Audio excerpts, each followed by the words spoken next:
Good morning guys. अहिले 5 बजेर 10 minute भइरहेको छ। म उठेँ होइन, त्यो बिहान बिहान उठ्नुपर्छ, कलेज हुन्छ नि त हाम्रो। मैले छिटो छिटो कपडाहरू लगाएँ फ्रेस भएर। अनि त्यसपछि आज मेरो 12 क्लासको आज फर्स्ट डे हो। अनि फर्स्ट डे भएपछि त अब यसो कपडाहरू मिलाएर जानु पऱ्यो, किनकि जाने बित्तिकै डिआई सरले चेक गर्नुहुन्छ होइन। राम्रो भएन भने, क्लियर भएन भने, कपाल काटेको भएन भने त्यहीँबाट गेटबाट फर्काउनुहुन्छ भनेर मैले यसो अब कपाल सबै सेट हान्छु। मैले हिजै कपाल काटेको रहेछु।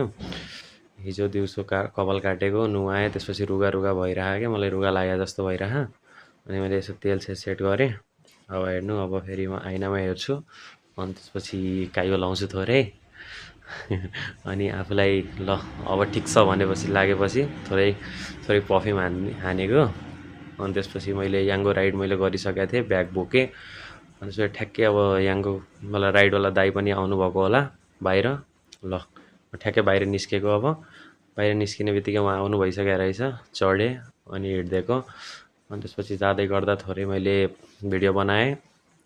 अनि त्यसपछि हल्का अगाडि गएपछि अनामनगरको पुल आउँछ, त्यो पुलनिरको पनि थोरै कति दिनपछि देखिरहेको छु। लगभग 1 महिनापछि म कलेज जाँदैछु। अब कलेज आइपुगेँ।